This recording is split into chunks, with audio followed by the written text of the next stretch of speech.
To our very last show of Noodles. Now, a long time ago, we said this. Hello, my name's Jan. And I'm Paul. And welcome to a brand new programme called Noodles! Why noodles, Jan? Well, it's a mixed bag of all sorts, so keep watching. And here we are, 143 programmes later. Look at this! Go for it!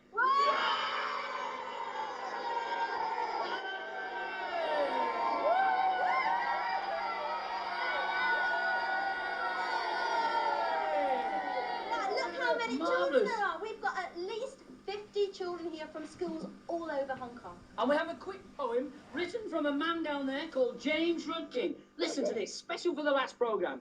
Yankee Noodle went to town riding on a spider. Could not find the silly brakes and ended up in China. In fact, these children like writing poems, and later on I've got a poem to read you all about the life of a chicken nugget. Right, I want to point out at this stage two, well, quite special people. They're all special here tonight. But this girl here is Kate Westwood. Quick highlight on Kate. And Kate must have entered every single competition I know we've given out on Noodles. Yes. You were in Hong Kong when the first programme went on the air? She sent us presents. She's written to us. Yeah, and did you watch the very first Noodles programme?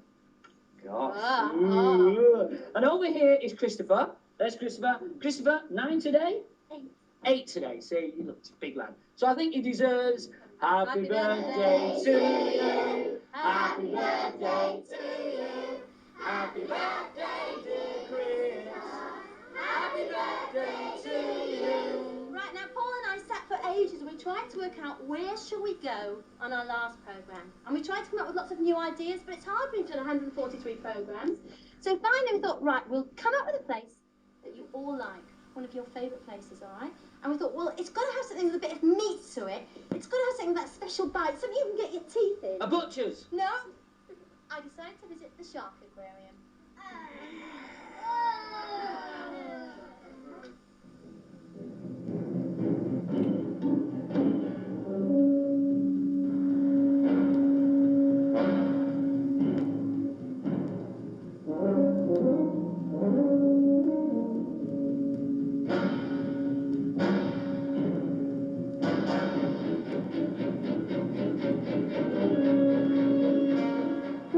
We've seen shark-infested films. We've seen synchronised water skiers being dragged off their skis. We've seen boats being torn in two, and we've heard many news reports about human remains being found inside shark stomachs. Well, this is the newly opened shark aquarium, and it's here, if anywhere, we're going to find out, are sharks really all they're made out to be? Are they really that bad?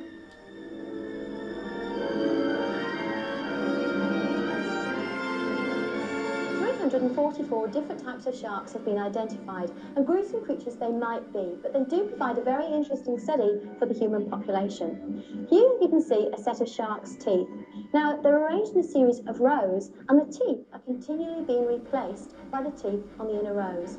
Well, it's facts such as this one that probably puts the shark above all other ocean-going creatures. Let's look at the differences between bony fish and a shark. This is the skeleton of a bony fish, and this is the skeleton of a shark. Now, the teeth of a shark are replaced, whereas the teeth of a bony fish are not. A bony fish's tail is symmetrical, a shark's tail is asymmetrical, and a shark has denticles while a bony fish has scales. Whatever the difference is, they're sufficient to put sharks at the top of that food chain. Although sharks are at the top of the food chain, life isn't always easy, and they do come across quite a few enemies, such as this little pufferfish here. The pufferfish may look harmless, but when eaten it blows up like a spine balloon inside the shark's throat, preventing water from passing over the shark's gills, and so in order, it kills the shark. Now this sea cucumber, when attacked, it ejects a secretion which then drives the sharks away. Not very pleasant. And dolphins, although they're usually very friendly creatures, both dolphins and whales sometimes attack sharks.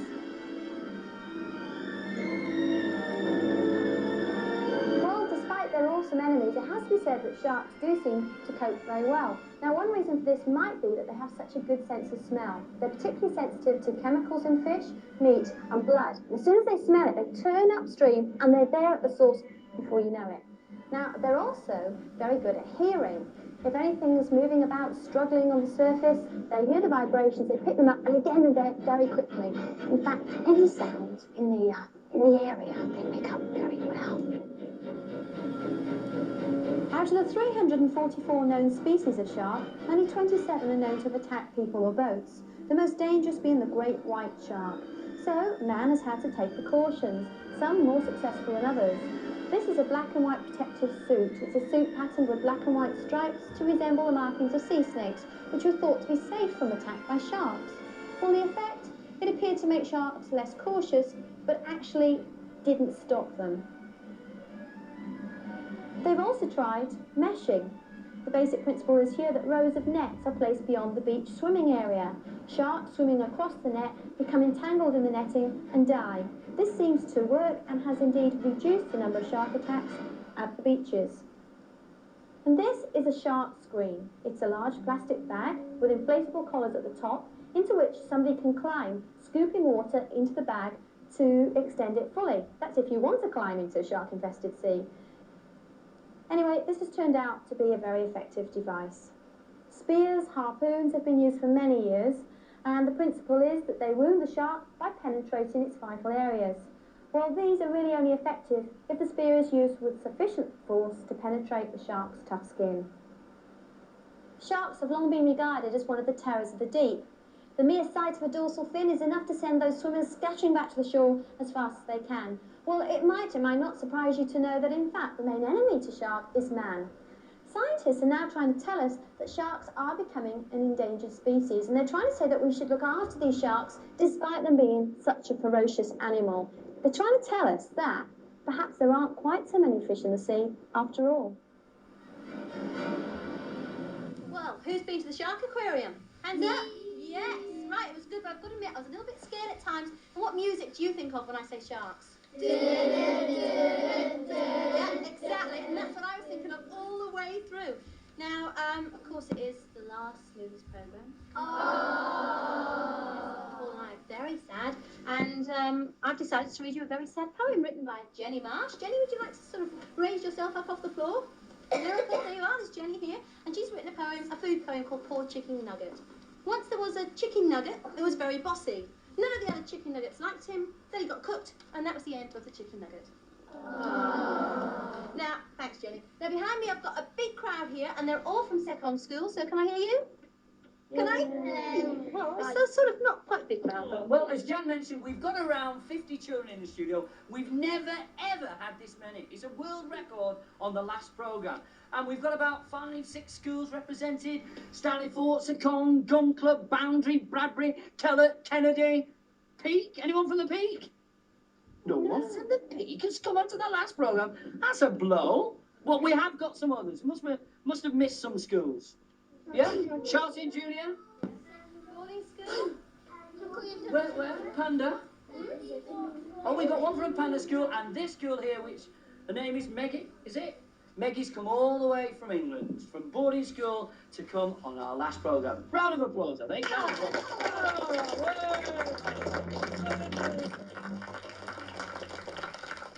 Now, we're at the part of the programme where I say something like, I can do that job. Only this time, to introduce it, as I am a gardener and it's my last chance of doing it, doing the job right, we're all going to say it together. You ready?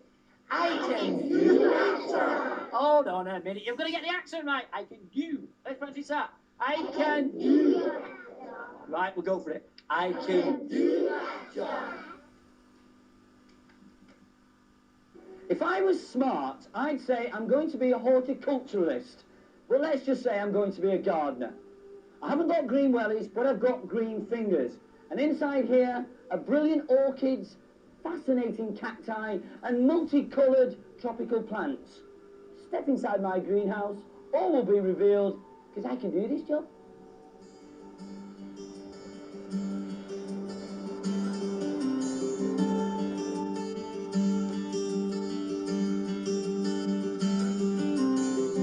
I was born on a small town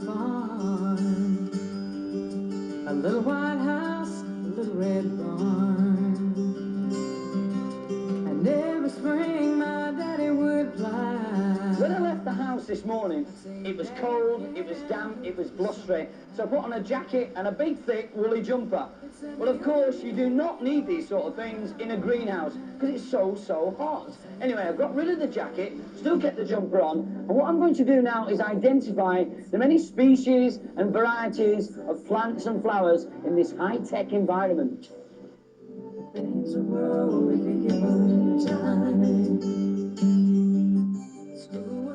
In England, there used to be a man called Percy Thrower, and he was loved by adults and children alike for the advice he gave on gardening. Now, I know pretty much everything, really. I'm a good gardener. But I'm going to need a little bit of extra advice, and the man to see is Mac. Mac, first of all, how do you get used to working in such conditions? It's so hot. First, you have to wear the white coat, and then I'm used to work under such hot conditions. Right, so you don't come dressed to work in a woolly jumper and a big thick jacket? Yeah. No, you get the right clothes, okay. Yeah. Now, what sort of person becomes a gardener? Oh, you have to got three main points. First, you must have such a hobby, interest. Yeah. And then you have the strong physique. Another way is your technique. Okay, right, let's go back to the interest, as you say. That's where it starts, as a hobby, and then you develop it from that. When I'm a student. When you're a student, yeah, that's how you started. You didn't go to college to study gardening? No. No. Okay, now how long have you been gardening? It is about 11 years. And you're learning all the time? Yeah. Yeah. All right, now the second thing was regarding the physique. Why do you need a strong physique and to be physically fit, I would think? Why? Because we always work under the hot condition. If you don't have such strong physique, you will faint. Yeah, I'm finding that myself. Now, the last thing, you said good technique. Yeah. Yeah, that's very important. Yes. Where did you learn the technique? From the routine work, and also sometimes I will try to get some reference books. Okay, and so you're learning all the time? Yeah. Okay, final question. Do you enjoy working more inside the greenhouse or outside the greenhouse? Of course, it's inside the house. You prefer that? Yeah. You prefer inside the greenhouse? Yes. Okay, I like the greenhouse, but I'm still finding it very hot. Thanks, Matt. Yeah.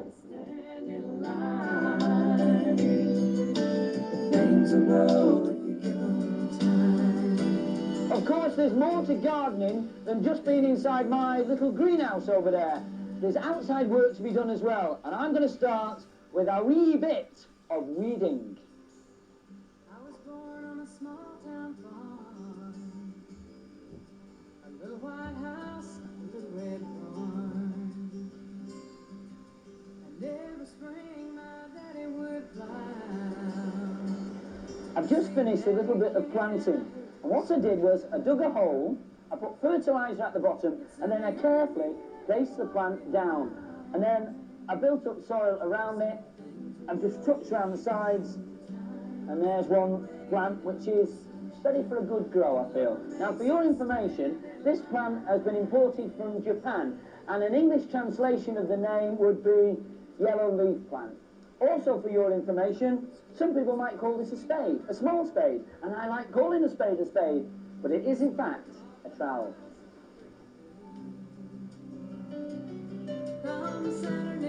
This has got to be my favourite bit of gardening for watering. You can either let it just trickle out like this, or you can reach the plants and grass at the furthest distance away. Marvellous, isn't it? Look at this. I love being a gardener.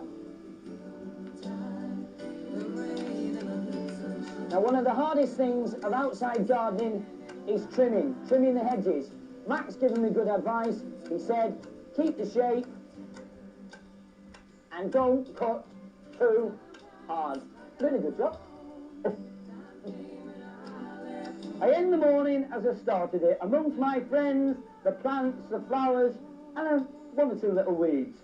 I suppose in Hong Kong, with our high-rise flats, gardening is an art that we don't always take part in, but it shouldn't be wasted. We can all get houseplants. And of course, gardening, horticultural things, I can do this job. So there we have it. I can do that job for the very last time. We're pressing on, heading towards a break, and a quick photographs. Now, this group of people were just youngsters when the first Noodles programme went out on the air, and look at them now. Take a look at that. There we go. Big hello to every single one of you. Here we've got Rebecca, we've got Robert, and who else have we got? Peter. Peter. Over there, that man there, quick wave from James. He's a star, he's at Kellett School, and you should see him act on the stage.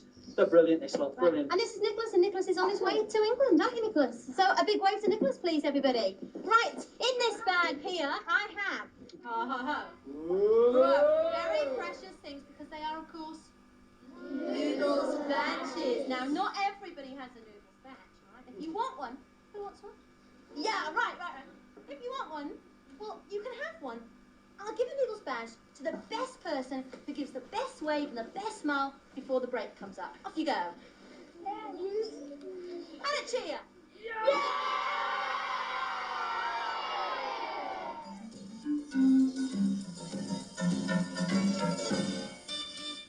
From the frontiers of exploration around the world, National Geographic brings you some award-winning filmmaking. Keeping an eye on the world, National Geographic Explorer, Thursday at 10 on World Channel.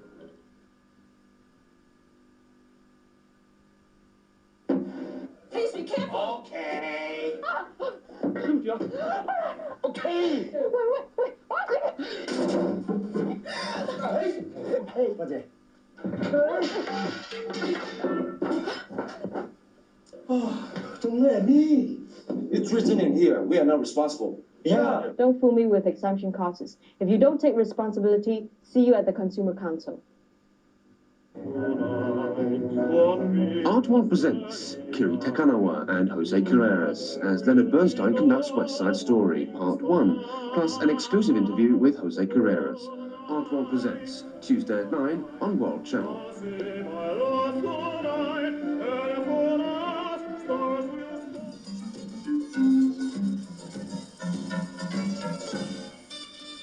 Hello, and welcome back to our last noodle show. Yes, they are still awake. It is the last noodle show. Just a quick question to this corner of the studio. What's your favourite programme? Ricky, Kung Fu Master! There you go, Ricky. You didn't expect that, did you? Now, the Cunningham interview. You've seen, or sorry, you've heard the voice, but have you seen the face?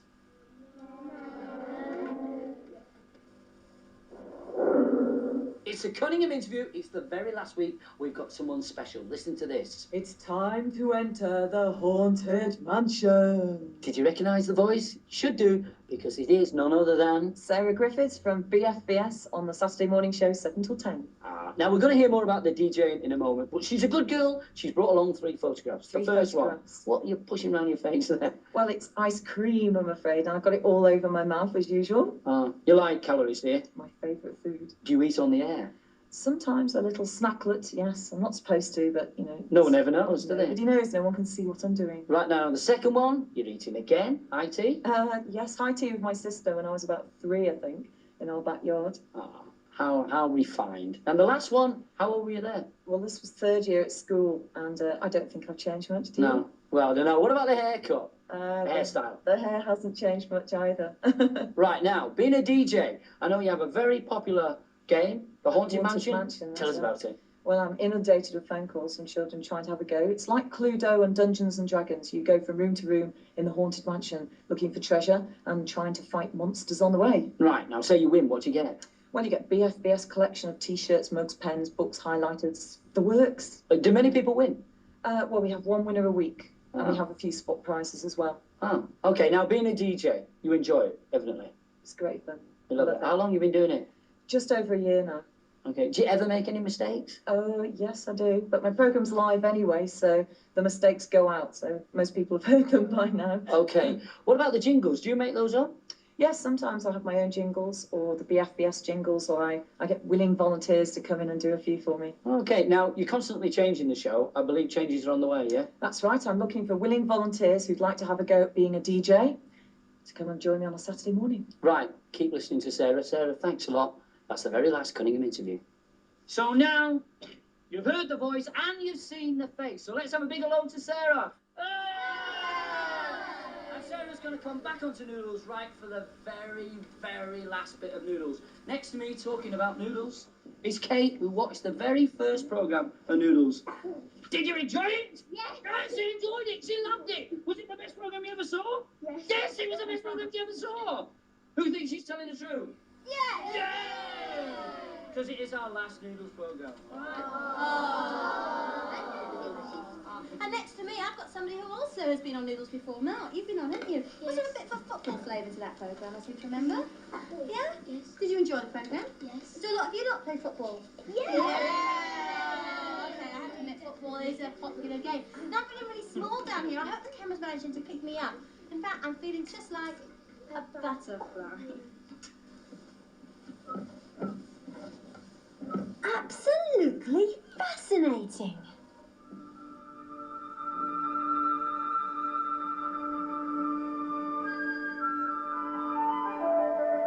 I dreamt, and in my dream I was a butterfly. I woke. Or is it simply that weary of the sky, some butterfly is sleeping and dreams that it is I?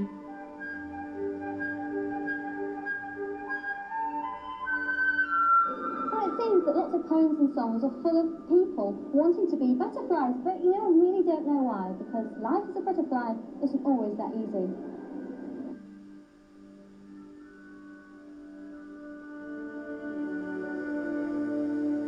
If the egg survives, then it will finally get darker and darker until we're ready for the caterpillar to emerge. Now this is when the caterpillar has to work really, really hard because he has to claw and struggle and eat his way out of the egg. And as soon as he's out, well, the next thing he does is look for a nice green leafy place to have a rest. Eggs of different species vary in colour and size. They range from white, cream, pink and even brown. They range in diameter and height from 1/2 to 2 millimetres, and they're unfortunately immediate prey to wasps and flies. Next, the caterpillar starts to form a chrysalis. This is a hard outer covering which completely disguises the whole nature and being of the caterpillar. And it's inside this chrysalis that wondrous things start to happen as the caterpillar slowly starts to transform into what will be a beautiful butterfly.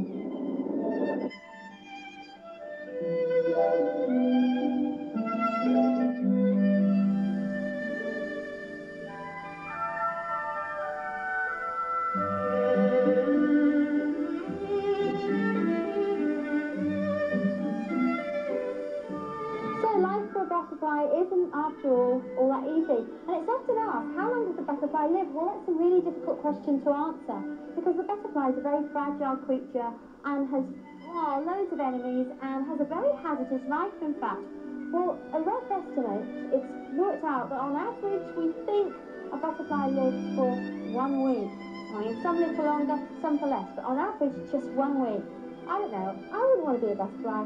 All of that, and you live for 1 week. I wouldn't want to do it, but then it is, of course, absolutely fascinating. Oh, here's the cake. And in we come now for our very last bit of the very last programme of Noodles. And we're going to end our last Noodles program like we started and ended our first Noodles But first of all, program. we've got to tell them about KG5 KG5. Fair. Okay, don't forget KG5, 27th of April, 11:30 to 5:30 p.m. There's a spring fair. Okay. Right now, you're allowed one practice, so we'll say it softly. If you see us, Don't forget to wave. right, let's go for it. If you see us, don't forget to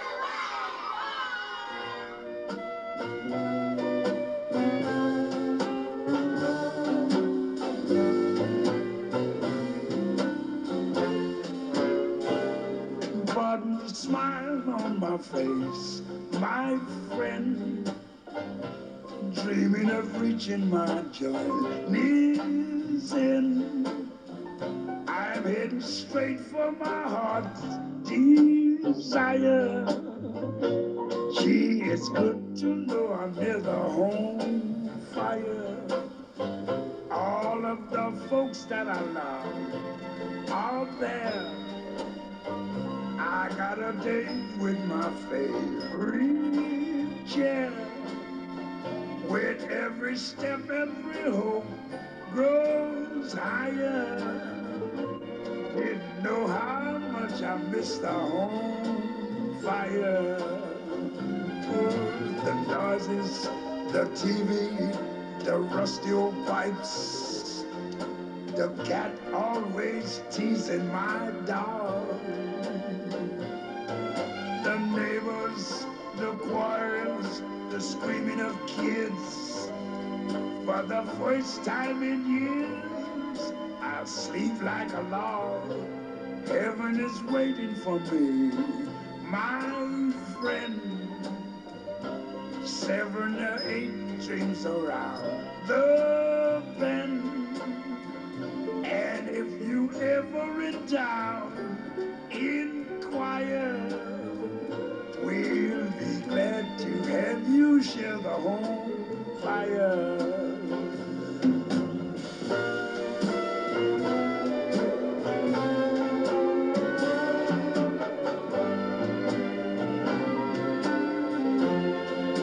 Yes, the noises, the TV, the rusty old pipes, the cat always teasing my dog.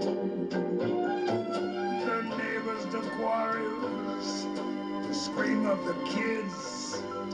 For the first time in years, I'll sleep like a log.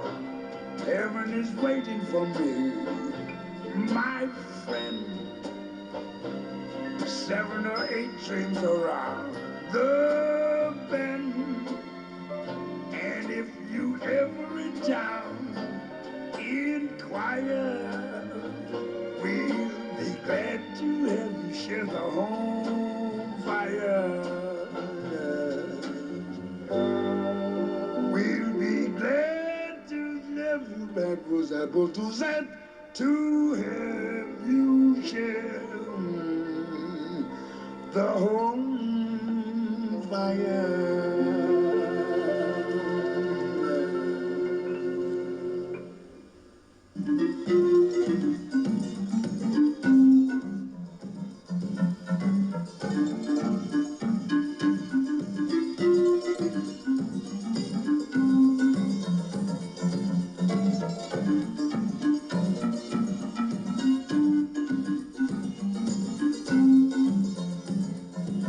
It's facts such as these that probably all go to show that the shark is a very...